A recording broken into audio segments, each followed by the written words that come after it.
د خپلواکۍ نیالګي کینولو کمپاین تر نامه لاندې نن د کورنیو چارو وزارت په اډانه کې د نیالګي ایښودلو لړۍ پیل شوه.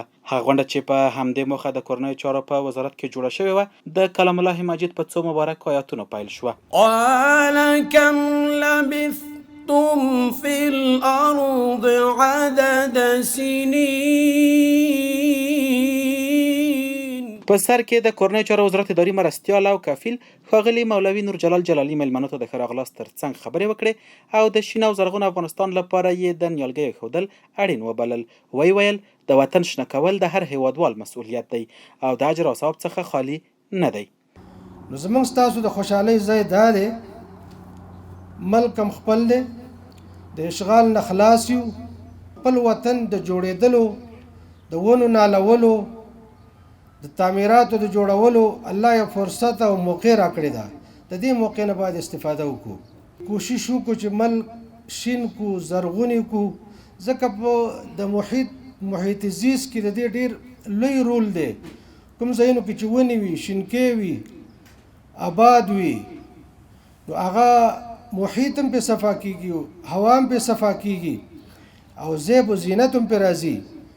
وروسته د ښار جوړونې او عراضي وزارت د ځنونو د پراختیا مرستیال ښاغلي مولوي روح الله احمدي هم د نیالګیو د ایښودلو د اهمیت او ټولنې ته یې د ارزښت په اړه خبرې وکړې او کورنیو چارو وزارت له مشرتابه څخه یې د نیالګیو ایښودلو په هڅو کې قدرداني وکړه. ویل هر څوک چې یو نیالګی د الله د مخلوق لپاره د صدقې په نیت ښخ کړي د آخرت په ورځ به د ده په حسناتو کې حساب شي او ده ته به یې اجر ورکړل شي.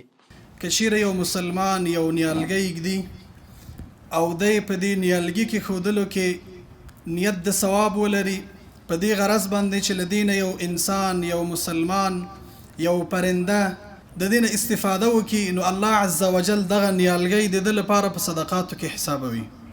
کوشش باید دا وکړو چې څومره مو په وس و توان وي اقلا یو نیال باید موږ تاسو خپله ملي وجیبه وګڼو چې دا کیدو. ورپسې ټولو مشرانو په ګډه د نیالګیو په ایښودلو کې ونډه واخیسته او د سمسور افغانستان په نیت یې د کورنیو چارو وزارت په اډانه کې نیالونه ښخ کړل.